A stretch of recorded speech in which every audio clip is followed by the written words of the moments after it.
धरती आकाश कार्यक्रम में आपका स्वागत है। नई दिल्ली स्थित CSIR राष्ट्रीय भौतिक प्रयोगशाला के पर्यावरण विज्ञान एवं बायोमेडिकल मेट्रोलॉजी प्रभाग द्वारा 15 मार्च 2024 को एक दिवसीय सम्मेलन का आयोजन किया गया, जिसका विषय था पर्यावरण और मानव स्वास्थ्य वर्तमान चुनौतियां। उद्घाटन सत्र में प्रोफेसर वेणुगोपाल अचंता, निदेशक, राष्ट्रीय भौतिक प्रयोगशाला ने अपने स्वागत भाषण में कहा, वेलकम यू ऑल। जो इंडिजिनस में इक्विपमेंट है, पोल्यूशन मॉनिटरिंग हो या ओजोन एनालाइजर्स हो, इन सब की सर्टिफिकेशन, कैलिब्रेशन, ये सब हम शुरू करने वाले हैं। और दूसरा फोटोवोल्टाइक्स और solar cell calibration facility shortly शुरू करने वाले हैं हम। बायोमेडिकल मेट्रोलॉजी और एक एरिया है जो हम लास्ट 3 साल से बहुत पुश कर रहे हैं। तो हमारे यहाँ डॉक्यूमेंट्री स्टैंडर्ड्स है ब्यूरो ऑफ इंडियन स्टैंडर्ड्स के हिसाब से, लेकिन इंडियन मेक या इंपोर्टेड बायोमेडिकल इक्विपमेंट का कैलिब्रेशन, टेस्टिंग, सर्टिफिकेशन नहीं होता है अब तक। तो हम अभी defibrillator, infusion pumps, ECG simulator, इनका ऑलरेडी कैलिब्रेशन टेस्टिंग शुरू किया है। तो अभी हम इलेक्ट्रिकल स्टैंडर्ड्स पर इनक्यूबेटर्स इसके ऊपर काम कर रहे हैं। तो होपफुली नेक्स्ट फ्यू इयर्स में we will cover more biomedical equipment also, ताकि ये देश के लिए इम्पोर्टेंट चीज़ हम यहाँ पे सेटअप कर सकें। Today's event in line with our vision, our mandate, जो पार्लियामेंट ने हमको दिया है नेशनल मेट्रोलॉजी इंस्टीट्यूट होने के नाते। पर्यावरण विज्ञान एवं बायोमेडिकल मेट्रोलॉजी प्रभाग के विभागाध्यक्ष डॉक्टर सच्चिदानंद सिंह ने अपने उद्बोधन में राष्ट्रीय भौतिक प्रयोगशाला के इस विभाग के कार्यों की ऐतिहासिक जानकारी दी। इस विभाग का अपना एक गौरवपूर्ण इतिहास रहा है। इसकी शुरुआत इस डिवीजन की रेडियो प्रोपेगेशन यूनिट के तौर पर हुई थी, और ये तब का काल था जब 50 और 60 का दशक था, जिस समय संचार माध्यम पूरी दुनिया में धीरे धीरे विकसित हो रहे थे। उनके ऊपर बहुत से शोध किए जा रहे थे, और आप जानते हैं कि संचार माध्यम के विस्तार और प्रसार के लिए सबसे ज़्यादा जरूरी होता है कि हम आयनोस्फीयर को बहुत अच्छी तरह से समझें। आयनोस्फीयर को समझने के लिए उस समय देश में कोई और संस्थान नहीं था। हमारे रेडियो प्रोपेगेशन यूनिट इसके ऊपर प्रारंभिक कालों में उन्होंने कार्य शुरू किए, और आयनोस्फीयर की बहुत ही गूढ़ अध्ययन करके उसके अलग अलग तरह के मॉडल्स बना के, अलग अलग तरह के आयनोस्फेरिक मॉडल्स बनाए। और उस दौरान बहुत से अंतर्राष्ट्रीय प्रोग्राम, जैसे कि अंतर्राष्ट्रीय भूभौतिकी बस, जिसको कि इंटरनेशनल जियोफिजिकल ईयर के नाम से जानते हैं, या अंतर्राष्ट्रीय क्वाइट सोलर ईयर, इस तरह के बहुत से अंतर्राष्ट्रीय प्रोग्राम में हिस्सा लिया NPL ने, और NPL में खास तौर से रेडियो प्रोपेगेशन यूनिट ने। इसके बाद जब 70 का दशक आया, तो उस समय आयनोस्फीयर के काम और भी ज्यादा प्रचारित और प्रसारित हुए। उन दिनों इस विभाग ने इसरो के साथ मिलकर जो रॉकेट लॉन्चिंग में बढ़ चढ़कर हिस्सा लिया, उसके पेलोड्स बनाए, उसमें जो आयनोस्फीयर स्टडी के लिए अपने यंत्र लगाए। लगभग हजारों की संख्या में उन दिनों जो रॉकेट लॉन्च कई सालों तक होते रहे, उनके डेटा के आधार पर एक आयनोस्फेरिक मॉडल फोरकास्ट करने की योजना भी बनाई, जो कि बाद में WRC के नाम से प्रसिद्ध हुआ। और वो जितने भूमध्य रेखीय क्षेत्र के जितने भी देश हैं, उन सब देशों में आयनोस्फीयर का फोरकास्ट किया करता था। इसके बाद 80 के दशक में धीरे धीरे ट्रोपोस्फेरिक कम्युनिकेशन, जो वायुमंडल का सबसे निचला सतह है, जिसको ट्रोपोस्फेयर बोलते हैं, ट्रोपोस्फेयर के ऊपर बहुत सारे काम शुरू हुए। इस डिवीजन ने उस समय काफ़ी बढ़ चढ़कर उसमें भी हिस्सा लिया, और ट्रोपोस्फेयर के प्रयोगों में कई सारी चीज़ें डेवलप की, जिसमें से कि विंड प्रोफाइलर का निर्माण हुआ, सोडार का निर्माण किया गया, और इस तरह से 70 के दशक में हमें कई तरह के कार्यों में प्रयोगशाला ने अपना लीड लिया। इसके बाद 80 के दशक में जो मिडिल एटमॉस्फेयर प्रोग्राम, ट्रोपोस्फेयर और अपर एटमॉस्फेयर, आयनोस्फेयर का अध्ययन तो हो चुका था, लेकिन सबसे मुश्किल होता है बीच का जो वायुमंडल है, जिसको मिडिल एटमॉस्फेयर के नाम से जानते हैं, जो स्ट्रेटोस्फेयर और मेसोस्फेयर, वहाँ से सिग्नल को प्राप्त करना एक बहुत ही कठिन काम होता है, क्योंकि वहाँ पे घनत्व तो बहुत कम होता है एटमॉस्फेयर में। इसके ऊपर NPL में काम शुरू हुआ, और इन दिनों धीरे धीरे डिवीजन का नाम, जो कि पहले रेडियो प्रोपेगेशन यूनिट था, वो अब रेडियो साइंस डिवीजन कहलाने लग गया, क्योंकि रेडियो विस्तार के ऊपर बहुत सारे काम हुए थे। इस बीच में जब ये मिडिल एटमॉस्फेयर के कार्य हो रहे थे, तो उस समय भी बहुत सारे मिडिल एटमॉस्फेरिक प्रोग्राम, जैसे Indian middle atmospheric programme IMAP के नाम से जाना जाता है, जिसकी शुरुआत हुई और उसमें कई सारे कार्य हुए। ये लीगेसी धीरे धीरे कंटिन्यूड रहा और इन्हीं दिनों जो हिंद महासागर में एक बहुत बड़े प्रयोग का आयोजन किया, जिसमें कि NPL की प्रमुख भूमिका थी, जिसको कि इंडो-एक्स के नाम से जाना जाता है। इंडो-एक्स में एक अंतर्राष्ट्रीय कई देशों का संगठन मिलकर प्रयोग किए थे और इस प्रयोग के बाद ही जो आप लोगों को न्यूज़ में भी सुनने में आया होगा कि एशियन ब्राउन क्लाउड के नाम से पहले पता लगा कि पूरे के पूरे जो समुद्री इलाका है और उसमें एक तरह के घने एक पतले बादल से छाए रहते हैं, जिनको कि एशियन ब्राउन क्लाउड के नाम से जाना गया। बाद में कुछ कंट्रोवर्सी भी हुई और फिर इसके बाद इसको एटमॉस्फेरिक ब्राउन क्लाउड का नाम दिया गया और आजकल ये एटमॉस्फेरिक ब्राउन क्लाउड के नाम से जाना जाता है। इस स्टडी की शुरुआत भी NPL में हुई। इसी दौरान जो फ्रॉस्ट सैटेलाइट सीरीज की शुरुआत हुई थी और आयनोस्फीयर के ऊपर फ्रॉस्ट सैटेलाइट का जो पहला सेंसर बनाया गया था वो भी NPL ने बनाया था। धीरे धीरे फिर इसके बाद करीब 90 के दशक में इस देश में मीथेन की एक बहुत बड़ी समस्या थी। दुनिया ये मानती थी कि सबसे ज़्यादा मीथेन हिंदुस्तान प्रोड्यूस करता है और इसकी वजह से हिंदुस्तान को पेनलाइज किया जाना चाहिए। लेकिन उस समय डॉक्टर मित्रा और उनके अन्य जो साथीगण हमारे वरिष्ठ वैज्ञानिक थे, उन्होंने बहुत पूरे देश के अंदर मीथेन के मेजरमेंट का बहुत प्रिसाइज मेजरमेंट किया और पूरी दुनिया को बताया कि आप जो कह रहे हैं वो गलत है और हिंदुस्तान में इतने मीथेन का प्रोडक्शन नहीं होता है, जो कि बाद में सारी दुनिया ने माना और वो एक बड़ा ही सफल प्रयोग रहा। धीरे धीरे इस समय डिवीजन का नाम एक बार फिर से बदलकर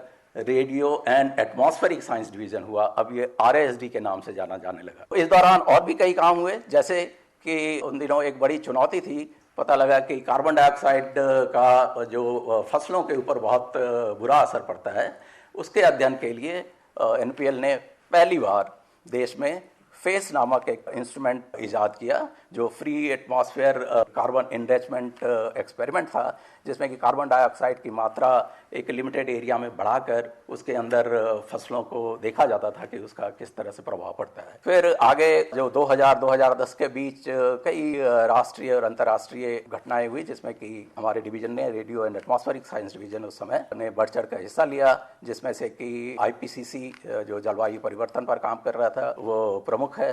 फिर एरोसॉल रेडिएटिव फोर्सिंग, पूरे हिंदुस्तान में एरोसॉल के जो सूक्ष्म कण होते हैं उनकी वजह से जो सोलर रेडिएशन है, सूर्य की रोशनी जो धरती पर आती है, उसका क्या असर पड़ता है, उसके ऊपर बढ़ चढ़ कर काम हुआ। इन्हीं दौरान ICARB जैसे मल्टी इंस्टीट्यूशनल मल्टी प्लेटफॉर्म जो एक प्रयोग होते हैं उनके ऊपर काम हुआ, जिसमें कि समुद्र और साथ साथ भारतीय स्थल के ऊपर कई जगहों पर प्रयोग किए गए। इसमें भी NPL की बहुत बड़ी भूमिका रही। तो इस तरह से NPL जो radio and atmospheric science division का अपना एक गौरवशाली इतिहास रहा है। समय के साथ साथ देश की जरूरतों के अनुसार डिवीजन भी अपना स्वरूप बदलता रहा और आज के परिप्रेक्ष्य में इस डिवीजन का नाम पर्यावरण विज्ञान और जैव चिकित्सा मापिकी है। इस विभाग के 4 सब विभाग हैं, जिसमें कि वायुमंडलीय विज्ञान और मापिकी, गैस मापिकी, जैव चिकित्सा मापिकी और चौथा संवेदक उपकरण, सेंसर इंस्ट्रूमेंट डेवलपमेंट जिसको बोलते हैं, वो संवेदक उपकरण मापिकी के नाम से जाना जाता है। Doctor Shankar Gopal Agarwal, metrology society of India के सचिव, ने अपने संस्थान के बारे में बताया। Metrology society of India NPL से ही स्टार्ट हुई थी और विधिवत इसकी जो स्थापना है वो 1 जनवरी 1984 को हुई थी। इसका मुख्य उद्देश्य बेसिकली मेट्रोलॉजी मापिकी को पूरे भारत में मापिक विज्ञान को बढ़ाना, उसका प्रसार करना है। तो इसके लिए हम अलग अलग सम्मेलन करते हैं, संगोष्ठी करते हैं। तो इस तरह से हम सपोर्ट करते हैं किसी भी संगोष्ठी को जिसमें मापिकी साइंस, मापिकी विज्ञान का जहाँ पे बहुत इम्पोर्टेंस होता है या उसका प्रसार करना होता है।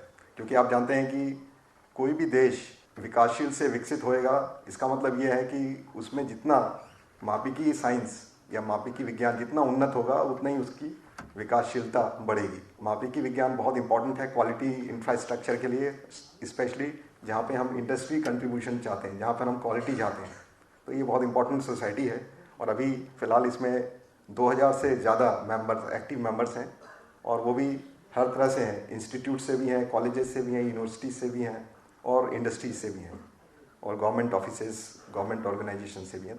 डॉक्टर अखिलेश गुप्ता, वरिष्ठ सलाहकार, विज्ञान एवं प्रौद्योगिकी विभाग, भारत सरकार ने अपने व्याख्यान में प्रदूषण, पर्यावरण और मानव स्वास्थ्य के अंतर संबंधों पर विस्तृत जानकारी दी। जलवायु परिवर्तन की तो बात हो रही है, पूरे विश्व में इसका चर्चा हो रही है कि क्या करना चाहिए।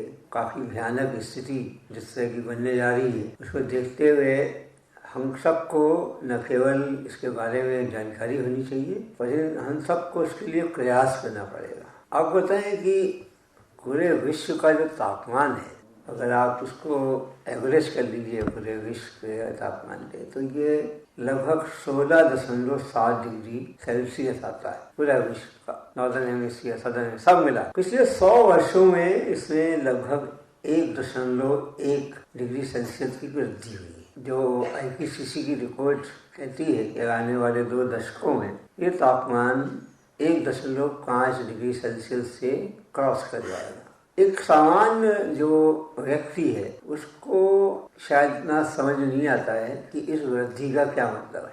जैसे सामान्यतः मैंने लोगों से जो चर्चा की है, उनको ये लगता है कि उसमें क्या साहब रोज 2-3 डिग्री टेम्परेचर सामान्य से कहीं हो जाता है ज़्यादा, तो कौन सी बड़ी बात है। बट ये ही लोग को समझ में आना चाहिए, वैज्ञानिक लोग समझते हैं कि हम जो दिन प्रतिदिन बढ़ोतरी की बात नहीं कर रहे, हम ये पूरा एवरेज सेंस से पूरे ग्लोब की, पूरे विश्व की बात कर रहे हैं। 1 डिग्री तापमान बढ़ा है या बढ़ेगा आगे। इसकी समझ और अच्छी आपको आ जाएगी जब आप थोड़ा सा पीछे जाएं, मिलियंस ईयर्स का अगर पेलियो क्लाइमेट डेटा देखें तो आप पाएंगे कि आज का जो तापमान है उसके संदर्भ में पिछले तापमान कैसे थे। उस समय हमारे तापमान लगभग 21 डिग्री सेल्सियस हुआ करते थे, और उस समय के उस तापमान के संदर्भ में देखा जाए तो ह्यूमन्स एग्जिस्ट नहीं करते थे। आज हमने कहा 16.7 के आसपास हमारा तापमान है। अगले 20 सालों में आप 1.5 डिग्री इसको क्रॉस करेंगे और शताब्दी के अंत तक हमारा तापमान 3 से 4 डिग्री सेल्सियस भी बढ़ सकता है। यानी कि हम उस लेवल पे आने वाले हैं जहाँ ये मनुष्य जाति के लिए इनटॉलरेबल हो जाएगा, उनकी बर्दाश्त के बाहर हो जाएगा। अब सवाल ये है कि करना क्या चाहिए, कुछ ऑप्शन है क्या। आपको बताया आदरणीय प्रधानमंत्री जी ने जब COP26 में पूरे विश्व को संदेश दिया कि हमको अपनी लाइफस्टाइल चेंज करनी पड़ेगी। लाइफस्टाइल एक अकेली चीज है जिससे आप अपने पर कैपिटा इमिशन को रिड्यूस कर सकते हैं। तो ये एक क्षेत्र जिससे हम सबको काम करना पड़ेगा। छोटी छोटी चीजें आप कर सकते हैं लोग, और उससे काफी प्रभावी होगा। ये अब बहाना नहीं दे सकते कि भारत का पर कैपिटा इमिशन बहुत कम है। ग्लोबली हम 5वें नंबर पे हैं, तो इसलिए हमको अपना देश का पूरा जो इमिशन है वो तो कम करना पड़ेगा। कई क्षेत्र हैं जहाँ रिसर्च की जरूरत है, हमको रिसर्च पे ध्यान देना पड़ेगा। डॉक्टर सुमित कुमार मिश्रा, राष्ट्रीय भौतिक प्रयोगशाला में प्रधान वैज्ञानिक और इस सम्मेलन के संयोजक ने धन्यवाद ज्ञापन प्रस्तुत किया। आप सभी मनीषीगण जिन्होंने आज हम सबके मध्य अपना समय दिया है, हम हृदय से आपका स्वागत करते हैं, आपका अभिनंदन करते हैं। मीडिया जगत से हमारे मध्य ऑल इंडिया रेडियो जो कि हमारा मीडिया पार्टनर है, वहां से भी लोग आए हुए हैं। आप सभी का बहुत बहुत धन्यवाद। दिन भर चले इस महत्वपूर्ण सम्मेलन में विभिन्न विषयों पर कई तकनीकी सत्रों का भी आयोजन किया गया था। इसमें पर्यावरण विज्ञान संस्थान, जवाहरलाल नेहरू विश्वविद्यालय, मैकेनिकल इंजीनियरिंग विभाग IIT दिल्ली, संयुक्त राष्ट्र पर्यावरण कार्यक्रम, अखिल भारतीय आयुर्विज्ञान संस्थान, पर्यावरण अध्ययन विभाग दिल्ली विश्वविद्यालय, राष्ट्रीय उन्नत अध्ययन संस्थान, Indian association of air pollution control आदि के विशेषज्ञों ने अपने विचार प्रस्तुत किए। इसके साथ ही पर्यावरण और मानव स्वास्थ्य, वर्तमान चुनौतियां विषय से जुड़ा धरती आकाश कार्यक्रम का ये विशेष अंक संपन्न होता है। मनोज माइंडकर को अनुमति दीजिए। नमस्कार। प्रस्तुतकर्ता दिलीप कुमार झा।